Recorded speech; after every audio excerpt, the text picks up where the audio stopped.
শান্তি। 1-3-2025 প্রাতঃমূল্যে। ওম শান্তি। বাপদাদা মধুবন। আজকের বাপদাদার অমূল্য মহাবাক্য হচ্ছে, মিষ্টি বাচ্চারা প্রীত আর বিপরীত, এগুলো হলো প্রবৃত্তি মার্গের শব্দ। প্রীত আর বিপরীত এগুলো হলো প্রবৃত্তি মার্গের শব্দ। এখন তোমাদের প্রীতি এক বাবার সাথে হয়ে আছে। বাচ্চারা তোমরা নিরন্তর বাবার স্মরণে থাকো। প্রশ্ন আজকের মুরলি থেকে, স্মরণের যাত্রাকে দ্বিতীয় আর কি নাম দেওয়া যেতে পারে? উত্তরে বাবা বলছেন, স্মরণের যাত্রা হলো প্রীতির যাত্রা। ভগবানের সাথে যখন আমরা মিলন মানাই, তাকে স্মরণ করি, ওই সময় আমার মনস্থিতি কী থাকে? খুব সুন্দর থাকে, খুব প্রীতময় থাকে, তাই না? তাই বাবা বলছেন স্মরণ তাকেই করা যায়। ওই জন্য স্মরণের যাত্রা হলোই প্রীতের যাত্রা, আর স্মরণ তাকেই করবো যার সাথে আমার প্রীত আছে। তাই স্মরণের যাত্রা হলো প্রীতির যাত্রা। যারা বিপরীত বুদ্ধি হয় তাদের থেকে নাম রূপে ফেসে যাওয়ার দুর্গন্ধ আসতে থাকে। তাদের থেকে কি আসে? নাম আর রূপে ফেসে যাওয়ার দুর্গন্ধ আসতে থাকে। তাদের বুদ্ধি তম প্রধান হয়ে যায়। যাদের বুদ্ধি এক বাবার সাথে জুড়ে থাকে, তারা অন্যদেরকেও জ্ঞান দান করতে থাকে। কোনো দেহধারীর সাথে তাদের প্রীত থাকতে পারে না। গীত আজকের মুরলি থেকে, এই সময় চলে যাচ্ছে। ওম শান্তি। বাবা বাচ্চাদের বোঝাচ্ছেন এখন একে স্মরণের যাত্রাও বলে বা প্রীতির যাত্রাও বলে। সাধারণ মানুষ তো সেই সব জায়গায় যাত্রা করে। এই যেসব রচনা আছে সেখানে যাত্রা করতে যাই, ভিন্ন ভিন্ন ধরনের রচনা, তাই না? রচয়িতা কেউ জানে না। এখন তোমরা রচয়িতা বাবাকে জেনে গেছো। সেই বাবার স্মরণে কখনো থেমে যেও না। তোমাদের জন্য স্মরণের যাত্রা প্রাপ্ত হয়েছে। এটাকেই স্মরণের যাত্রা বা প্রীতির যাত্রা বলা হয়। যার বাবার সাথে খুব খুশি ভালোবাসা থাকবে, সে এই স্মরণের যাত্রাও খুব ভালো করে করবে। যতটা ভালোবাসার সহিত যাত্রা করবে, ততই পবিত্র হতে থাকবে। শিব ভগবান উবাচু, তাই না? বিনাশকালে বিপরীত বুদ্ধি আর বিনাশকালে প্রীত বুদ্ধি। বিনাশকালে বিপরীত বুদ্ধি, আবার বিনাশকালে প্রীত বুদ্ধি। তো বাচ্চারা, তোমরা জেনে গেছো যে এখন হলো কি, বিনাশের সময় তাহলে আমাদের কিসের সাথে প্রীত রাখতে হবে? ভগবানের সাথে প্রীত রাখতে, বুদ্ধি বাবার সাথে জুড়ে রাখতে হবে। তো ভগবানের সাথে প্রীত বুদ্ধি, বাচ্চারা তোমরা জেনে গেছো যে হলো বিনাশের সময়। এটা সেই গীতার পর্ব চলছে। গীতা অর্থাৎ মহাভারত। ভারত যখন সম্পূর্ণতা প্রাপ্ত হয়, সম্পূর্ণ জনসংখ্যায় ভরে যায়, তখন এই মহাভারতের ভারী লড়াই শুরু হয়। তো এখন এই বিনাশের সময়। তো বাবা বলছে এ হচ্ছে গীতার পর্ব চলছে, গীতার এপিসোড চলছে। অর্জুন, 5 পাণ্ডব সহ অর্জুন আর কৌরব, তো 5 পাণ্ডবকে প্রীত বুদ্ধি আর 100 কৌরবকে বিপরীত বুদ্ধি ঈশ্বরের প্রতি। তো বর্তমান সময় এখনও তাই, ভগবানের সাথে প্রীত বুদ্ধির হচ্ছে 5% আর বাদ বাকি সবই বিপরীত বুদ্ধি। তো গীতার পর্ব প্র্যাকটিক্যাল চলছে। বাবা শ্রীকৃষ্ণের গীতা আর ত্রিমূর্তি শিবের গীতার মধ্যে বৈষম্যর কথাও বলেছেন। কৃষ্ণের গীতা অর্থাৎ ভাবে কি, ওই দুনিয়াতে যখন কৃষ্ণ ছিল, কৃষ্ণই পুনঃস্থাপন, অসৎ ধর্ম বিনাশ আর সদ্ধর্মের পুনঃস্থাপনের জন্য কোনো না কোনো সময় ওটা ঘটেছে।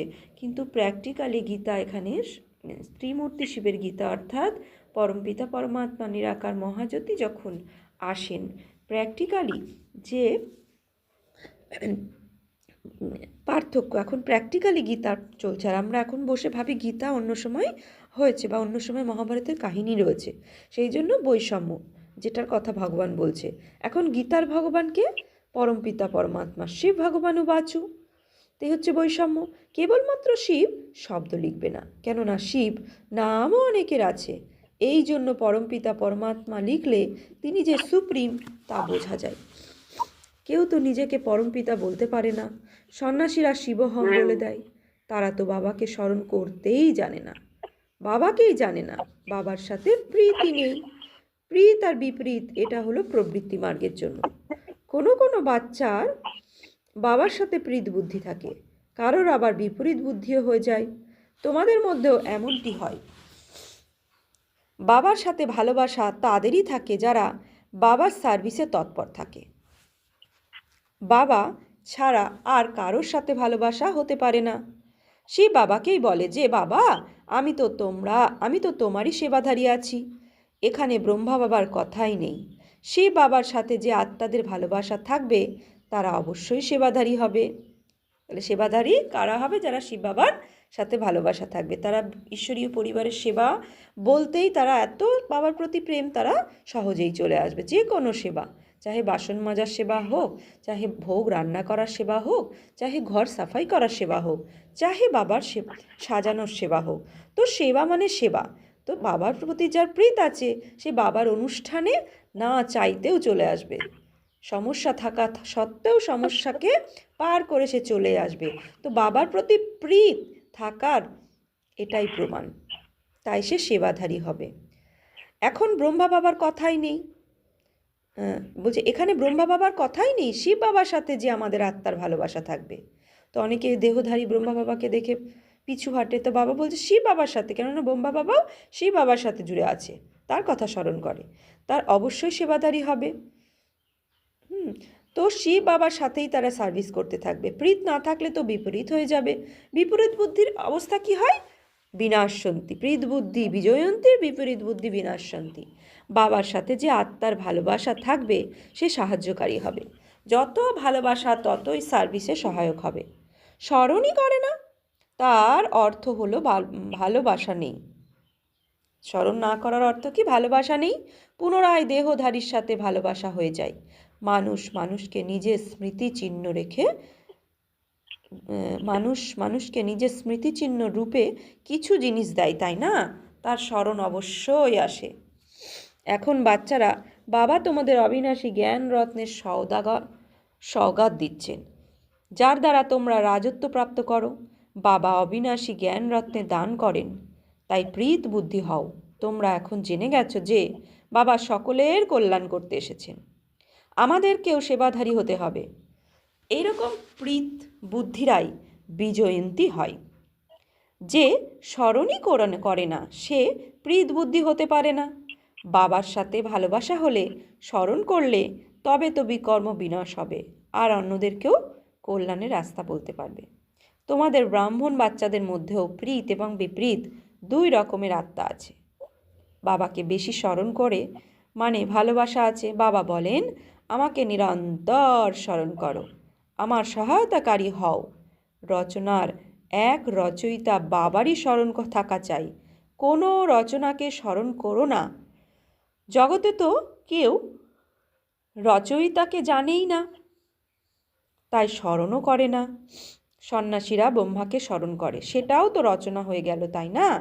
রচয়িতা তো সকলের একজনই, তাই না? অন্য যা কিছু জিনিস এই চোখ দিয়ে দেখো সেই সব তো হলো রচনা। যেটা এই চোখ দিয়ে দেখা যায় না সেটা হলো রচয়িতা বাবা। ব্রহ্মা বিষ্ণু শঙ্করেরও চিত্র আছে, তারাও হলো রচনা। বাবা যে চিত্র বানানোর জন্য বলছেন তার উপরে লিখতে হবে যে পরম পিতা পরমাত্মা ত্রিমূর্তি শিব ভগবান বাচু। হয়তো কেউ নিজেকে ভগবান বলে পরিচয় দেয়, কেউ নিজেকে পরমাত্মা বলতে পারে না। তোমাদের বুদ্ধি যোগ আছে শিব বাবার সাথে নাকি শরীরের সাথে? বাবা বুঝিয়েছেন যে নিজেকে অশরীরী আত্মা মনে করে আত্মাকে অর্থাৎ বাবাকে স্মরণ করো। প্রীত আর বিপরীত বুদ্ধি বোঝা যায় তোমাদের সেবা দেখে। বাবার সাথে ভালোবাসা থাকলে সেবাও খুব ভালো হয়, তখন বিজয়ন্তী বলা যাবে। ভালোবাসা না থাকলে সেবাও হবে না, তারপরও পদও কমে যাবে। ভালোবাসা না থাকলে সেবাও হবে না, তারপর পদও কমে যাবে। কম পদকে বলা যাবে উঁচু পদের থেকে বিনাশন্তি। তাহলে বিনাশ কিসের হচ্ছে? যা কম পদ আর যে উঁচু পদ হবে, তো উঁচু পদের থেকে কম পদ বিনাশ হয়ে যাচ্ছে। তো এই জন্য বলছে বিনাশন্তি। বিনাশন্তির অর্থ বাবা ভালো করে বুঝিয়ে দিলেন। যে বাবাকে স্মরণ করবে না সে কম পদ পাবে, আর তার বিনাশ হবে। কিসের বিনাশ হবে? স্মরণের যাত্রার দ্বারা সে উঁচু পদ পাচ্ছে, সেটার বিনাশ হয়ে যাবে। আর যে উঁচু পদ পাবে সে সর্বদা স্মরণ করবে, তাই তার বিজয়ন্তী হবে। তো এমনিতে বিনাশ তো সকলেরই হয়, কিন্তু এটা হলো মুখ্য প্রীত আর বিপরীত বুদ্ধিযুক্ত আত্মাদের কথা। মুখ্য প্রীত আর বিপরীত বুদ্ধি আত্মাদের কথা, সবার জন্য নয়। মুখ্য যারা রচয়িতা বাবা তো একজনই আছেন, তাকেই শিব পরমাত্মায় নম বলা হয়। শিব জয়ন্তীও পালন করা হয়। শঙ্কর জয়ন্তী কখনো শোনা যায় না। প্রজাপিতা ব্রহ্মারও নাম আছে। বিষ্ণুর জয়ন্তী মানানো হয় না, কৃষ্ণের জয়ন্তীও মানানো হয়। এটাও কারোর জানা নেই। কৃষ্ণ আর বিষ্ণুর মধ্যে কি পার্থক্য আছে? বিনাশকালে বিপরীত বুদ্ধি হয় সাধারণ মানুষের। তো তোমাদের মধ্যেও প্রীত আর বিপরীত বুদ্ধি আছে, তাই না? বাবা বলেন, তোমাদের এই আধ্যাত্মিক ধান্দা তো খুব ভালো। অমৃতবেলা আর সন্ধ্যাবেলায় সেবায় লেগে যাও। সন্ধ্যা 6টা থেকে 7টা, এই সময়টা হলো খুব ভালো সময়। বাবা বুঝিয়ে দিচ্ছেন, অমৃতবেলা আর সন্ধ্যাবেলা সেবায় লাগো। তো মনসা সেবার কথা বলছে বাবা, যে মন বুদ্ধি স্থির করে পুরো বিশ্বকে সকাশ দাও। কিভাবে? আমি আত্মা, আমি পরমাত্মার সাথে জুড়ে রয়েছি, পরমাত্মার শক্তির কিরণ আমার মধ্যে পড়ছে, আর আমি আত্মা থেকে পুরো বিশ্বের সমস্ত কোনায় কোনায় ছড়িয়ে যাচ্ছে। তো এই হচ্ছে মুখ্য সেবা। এই সেবা করো কখন কখন? অমৃতবেলা 4টে থেকে 5টা, আর সন্ধ্যে 6টা থেকে 7টা। এই সময়টা খুব ভালো। সৎসঙ্গ আদিও সকালে আর সন্ধ্যাবেলায় করে। রাত্রিবেলায় বায়ুমণ্ডল খারাপ হয়ে যায়, রাত্রিতে আত্মা স্বয়ং শান্তিতে চলে যায়, যাকে নিদ্রা বলে। পুনরায় সকালে জাগ্রত হয়। তারা বলে যে, হে আমার মন, প্রভাতে রামকে স্মরণ করো। তো কোন রাম? পরমাত্মা রাম। এখন বাবা বাচ্চাদেরকে বোঝাচ্ছেন যে আমাকে, অর্থাৎ একমাত্র বাবাকে স্মরণ করো। শিব বাবা যখন শরীরে প্রবেশ করেন তখনই তো বলেন যে আমাকে স্মরণ করো, তো বিকর্ম বিনাশ হয়ে যাবে। বাচ্চারা, তোমরা জানো তোমরা কতক্ষণে বাবাকে স্মরণ করো আর আধ্যাত্মিক সেবা করো। সবাইকে এই পরিচয় দিতে হবে যে নিজেকে আত্মা মনে করে বাবাকে স্মরণ করো, তো তোমরা তমপ্রধান থেকে শতপ্রধান হয়ে যাবে, অপগুণ বেরিয়ে যাবে। প্রীত বুদ্ধিদের মধ্যেও পার্সেন্টেজ আছে। বাবার সাথে ভালোবাসা নেই, তাহলে নিশ্চয়ই নিজের দেহের সাথে ভালোবাসা আছে, বা আত্মীয় পরিজনের সাথে ভালোবাসা আছে। তাহলে বুদ্ধি কোনো না কোনো কিছুর সাথে তো জুড়ে থাকে। তাহলে বাবার সাথে বুদ্ধির তার যখন জোরে না, তাহলে কোনো দেহধারী, সেটা পরিবারের আত্মীয় বা পরিবারের কেউ হতে পারে। তাই বাবা বলছে বাবার সাথে ভালোবাসা নেই মানে আত্মীয় পরিজনের সাথে ভালোবাসা আছে। বাবার সাথে ভালোবাসা থাকলে তো সেবায় লেগে যাবে, বাবার সাথে ভালোবাসা না থাকলে সেবাও করবে না। কাউকে তো কেবল আলফার বের রহস্য বোঝানো তো খুবই সহজ। তো বাবা বলছেন বাবার সাথে ভালোবাসা থাকলেই সে সেবায় লাগবে। তো এই হচ্ছে সেবা। যে কোনো সেবায় বললেই সে কখনোই না করবে না, কারণ তার বাবার সাথে ভালোবাসা আর বাবার যজ্ঞের সাথে ভালোবাসা আছে। এ হচ্ছে প্রমাণ। তো বাবা বলছেন বাবার সাথে ভালোবাসা না থাকলে সে সেবাও করবে না। কাউকে তো কেবল আলফ আর বে অর্থাৎ বাদশাহী রহস্য বোঝানো তো খুবই সহজ। হে ভগবান, হে পরমাত্মা বলে স্মরণ করে, কিন্তু তাকে জানেই না। বাবা বুঝিয়েছেন যে প্রত্যেক চিত্রের ওপর পরমপিতা শিব ভগবানও উবাচ অবশ্যই লিখতে হবে, তাহলে কেউ কিছু বলতে পারবে না। এখন তো বাচ্চারা তোমরা চারা গাছ রোপণ করছো, সবাইকে রাস্তা বলে দাও, তো সবাই এসে বাবার থেকে আশীর্বাদ নেবে। বাবাকে জানেই না, এই জন্য প্রীত বুদ্ধি নেই। পাপ বৃদ্ধি হতে হতে একদম তমপ্রধান হয়ে গেছে। বাবার সাথে প্রীত তারই থাকবে যে বাবাকে খুব স্মরণ করবে, তাদেরই গোল্ডেন এজ বুদ্ধি হবে। অন্যদের বুদ্ধি চলে গেলে তো তমপ্রধান হয়েই থাকবে। যদিও বাবার সামনে বসে থাকে তবুও প্রীত বুদ্ধি বলা যাবে না, কেননা স্মরণই তো করে না। প্রীত বুদ্ধির লক্ষণ হলো স্মরণ। তারা ধারণা করবে অন্যদেরও উপর দয়া করবে, যে বাবাকে স্মরণ করো তো পবিত্র হয়ে যাবে। এটা কাউকে বোঝানো তো খুব সহজ। বাবা স্বর্গের বাদশাহীর উত্তরাধিকার বাচ্চাদেরকেই প্রদান করেন। শিব বাবা অবশ্যই এসেছেন, তাই তো শিব জয়ন্তী পালন করে, তাই না? কৃষ্ণ রাম আদি সব এখানেই হয়েছে, তাই তো এখানেই সব পালন করে, তাই না? তো শিব বাবাকেও স্মরণ করা হয়, কেননা তিনি এসে বাচ্চাদেরকে বিশ্বের বাদশাহী দিয়েছেন। নতুন যারা এসেছে তারা এসব কথা বুঝতে পারবে না। ভগবান কিভাবে এসে অবিনাশী উত্তরাধিকার দেন? একদমই পাথর বুদ্ধি হয়ে গেছে, স্মরণ করার বুদ্ধি নেই। বাবা নিজে বলেন যে তোমরা অর্ধকল্প আমার আশিক ছিলে, আমি এখন তোমাদের কাছে এসেছি। ভক্তিমার্গে তোমরা অনেক ধাক্কা খেয়েছো, কিন্তু ভগবানকে তো কেউ প্রাপ্ত করতে পারেনি। এখন বাচ্চারা তোমরা বুঝে গেছো যে বাবা ভারতেই এসেছিলেন আর জীবন মুক্তির রাস্তা বলে দিচ্ছেন, যেটা আমরা বাচ্চারা জানি। তা কত ভাগ্যবান আত্মা আমরা। কৃষ্ণ তো এই রাস্তার কথা বলেননি, কৃষ্ণ তো ছোট বাচ্চা, সে কি করে সদ্গতির কথা বলবেন? ভগবানের সাথে ভালোবাসা কিভাবে জুড়বে সেটা ভারতবাসীদেরই বাবা এসে শেখান। বাবা আসেনি ভারতের মধ্যে, তাই তো শিব জয়ন্তী ভারতের মধ্যেই মানানো হয়। বাচ্চারা তোমরা জানো যে ভগবান আছেনই সর্বোচ্চ, তার নাম হলো শিব। এই জন্য তোমরা লেখো যে শিব জয়ন্তী হলো হীরের সমান, বাকি সকলের জয়ন্তী হলো কড়ির সমান। এরকম লেখার কারণে সব উল্টো হয়ে যায়। এই জন্য প্রত্যেক চিত্রতে যদি শিব ভগবান উবাচ লেখা থাকে তাহলে তোমরা নিরাপদে থাকবে। কোনো কোনো বাচ্চা সম্পূর্ণভাবে না বোঝার কারণে অবুঝ থেকে যায়।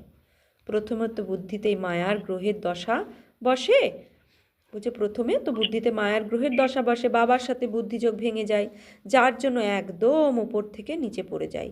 দেহধারীর প্রতি বুদ্ধিযোগ আটকে গেলে তো বাবার থেকে বিপরীত হয়ে যায়, তাই না? তোমাদেরকে এক বিচিত্র বিদেহী বাবার সাথেই প্রীত রাখতে হবে। দেহধারীর সাথে প্রীত রাখা ক্ষতিকর হয়ে যায়, বুদ্ধির উপর থেকে ভেঙে গেলে তো একদম নিচে এসে পড়ে। যদিও এটা অনাদি পূর্ব নির্ধারিত ড্রামা চলছে, তবুও বোঝাতে তো হবেই, তাই না? বিপরীত বুদ্ধি থেকে তো নাম রূপে ফেসে যাওয়ার দুর্গন্ধ আসতে থাকে, আর তা না হলে সেবাতে তৎপর হয়ে যেতে হবে। বাবা কালকেও খুব ভালো করে বুঝিয়েছেন যে মুখ্য কথাই হলো গীতার ভগবান কে, এটা জেনে তার সাথে জোড়া। এই প্রশ্নের উত্তরেই তোমাদের বিজয়ী হতে হবে। তোমরা জিজ্ঞাসা করো যে গীতার ভগবান শিব নাকি কৃষ্ণ? সুখদাতা তো হলেন শিব, তাই তাকে ভোট দিতে হবে, তারই মহিমা আছে। এখন ভোট দাও এই প্রসঙ্গে যে গীতার ভগবান কে, যারা শিবকে ভোট দেবে তাদেরকে প্রীত বুদ্ধি বলা হবে। এটা তো হলো খুব বড় ইলেকশন। এসব যুক্তিগুলি তাদের বুদ্ধিতেই আসবে যারা সারা দিন বিচার সাগর মন্থন করতে থাকবে। কোনো কোনো বাচ্চা চলতে চলতে অগ্রসর হয়ে পড়ে। এখন দেখো যে প্রীত আছে, আবার একটু পরেই দেখো তো প্রীত ভেঙে যায়, অপ্রসন্ন হয়ে পড়ে, কোনো কথার কারণে দেহ অভিমান হয়ে স্মরণ করে না, চিঠিও লেখে না, আর ভালোবাসা থাকে না। তখন বাবাও 4-8 মাস চিঠি লেখে না। বাবা হলেন কালেরও কাল, তাই না? সাথে ধর্মরাজও তিনি। বাবাকে স্মরণ করার সময় নেই তো তুমি কি পদ পাবে? পদও ভ্রষ্ট হয়ে যাবে। শুরুর দিকে বাবা অনেক যুক্তি দিয়ে পদ বলে দিয়েছেন, এখন তো অনেক অল্পই আছে। এখন তো পুনরায় মালা হতে হবে। সেবাধারীকে তো আবার মহিমাও করতে থাকেন। যে নিজে বাদশাহ হবে সে নিজের সমবয়সীদের বাদশাহ হওয়ার জন্য বলবে, এরাও আমার মতো রাজত্ব করবে। রাজাকে অন্নদাতা মাতা পিতা বলা হয়, এখন মাতা তো হলেন জগদম্বা, তার দ্বারাই তোমরা অসীম সুখপ্রাপ্ত হও। পুরুষার্থ করে তোমাদের উঁচু পদ নিতে হবে। দিন দিন বাচ্চারা তোমরা বুঝতে পারবে যে কে কে কি পদ প্রাপ্ত করবে। সেবা করলে তো বাবাও তাকে স্মরণ করবেন, সেবাই করে না তো বাবা কেন তাকে স্মরণ করবেন? বাবা তো সেই বাচ্চাদেরকে স্মরণ করবেন যার প্রীত বুদ্ধি হবে। এটাও বাবা বুঝিয়েছেন। তাহলে বাবাকেও সে স্মরণ করবে যার প্রীত বুদ্ধি হবে। শ্রীমদ্ ভগবদ্ গীতাতে আছে না যে চতুর্বিধ ভজন্তে মা জনা সুকৃত অর্জুন তেষাং নিত্য অভিযুক্ত জ্ঞান ও ভক্তি এক ভক্তি বিশিষ্যতে। তার মানে কি 4 জন ব্যক্তি আমার ভজনা করেন, তো 4 আর্ত জিজ্ঞাসু অর্থাতি। তো এই 4 প্রকার জ্ঞানী চ ভরতর্ষভ। তো তার মধ্যে কে জ্ঞানী ব্যক্তি আমার প্রিয়, আর জ্ঞানীর কাছেও আমি প্রিয়। স চ মম প্রিয়, অর্থাৎ সে যেমন আমার কাছে প্রিয়, আমি তার কাছে প্রিয়। তো এই জন্য বলছে যে সেবার কারণেই বাবা সেবাই করে না, তো বাবা তাকে কেন স্মরণ করবেন? না সে শরীর দিয়ে বাবার মুরলি শুনতে আসে বাবার ঘরে, না সে বাবার যজ্ঞের কোনো সেবার অংশ নেন, তাহলে বাবা তাকে কেন স্মরণ করবেন? বাবা তো সেই বাচ্চাদেরকে স্মরণ করবেন যারা প্রীত বুদ্ধি, অর্থাৎ বাবার সাথে প্রীত, বাবার মুরলির সাথে প্রীত, বাবার যজ্ঞের সমস্ত স্থূল সেবার সূক্ষ্ম সেবার সাথে প্রীত। এটাই বাবা বুঝিয়েছেন যে কারো দেওয়া জিনিস পরিধান করলে তো তার স্মরণ অবশ্যই আসবে, বাবার ভাণ্ডার থেকে গ্রহণ করলে তো সেই বাবাই স্মরণে আসবে। বাবা নিজের অনুভব শোনাচ্ছেন, স্মরণ অবশ্যই আসবে, তাই কারোর দেওয়া জিনিস নিজের কাছে রেখো না। আচ্ছা, মিষ্টি মিষ্টি হারানিধি বাচ্চাদের প্রতি মাত পিতা বাপ দাদার স্মরণের স্নেহ সুমনা সুপ্রভাত। আত্মাদের পিতা তার আত্মারূপী বাচ্চাদেরকে জানাচ্ছে নমস্কার। আমরা আত্মারূপী বাচ্চারা আত্মারূপী বাপ দাদাকে জানাচ্ছি নমস্কার, সুপ্রভাত, ধন্যবাদ। 2, কখনো কারোর প্রতি অপ্রসন্ন হবে না। সেবাধারী হয়ে নিজের ভবিষ্যৎকে উঁচু বানাতে হবে। কারো দেওয়া কোনো জিনিস নিজের কাছে রাখবে না। বরদান, শুদ্ধতার বিধির দ্বারা কেল্লাকে মজবুতকারী সদা বিজয়ী এবং নির্বিঘ্ন ভব। শুদ্ধতার বিধির দ্বারা কেল্লাকে মজবুতকারী সদা বিজয়ী এবং নির্বিঘ্ন ভব। এই কেল্লায় যাতে প্রতিটি আত্মা সদা বিজয়ী আর নির্বিঘ্ন হয়ে যায়, তার জন্য বিশেষ টাইমে চারিদিকে একসাথে যোগের প্রোগ্রাম রাখো। আচ্ছা, তারপর কেউ আর এই কানেকশান কাটতে পারবে না, কেননা যত যত সেবার বৃদ্ধি করবে ততই মায়াও নিজের বানানোর চেষ্টা করবে। সেই জন্য যেরকম কোনো কাজ শুরু করার পূর্বে শুদ্ধতার বিধি প্রয়োগ করো, সেই রকম সংগঠিত রূপে তোমাদের শ্রেষ্ঠ আত্মাদের একটাই শুদ্ধ সংকল্প হবে, বিজয়ী। এটাই হলো শুদ্ধতার বিধি, যার দ্বারা কেল্লা মজবুত হয়ে যাবে। স্লোগান, যুক্তিযুক্ত বা যথার্থ সেবা প্রত্যক্ষ ফল হলো খুশি। অব্যক্ত ইশারা, সত্যতা আর সভ্যতারূপী কালচারকে ধারণ করো। ব্রাহ্মণ জীবনের 1 নম্বরের কালচার হলো সত্যতা আর সভ্যতা। তো প্রত্যেকের চেহারা আর চলনে এই ব্রাহ্মণ কালচার প্রত্যক্ষ হবে। প্রত্যেক ব্রাহ্মণ হাসি মুখে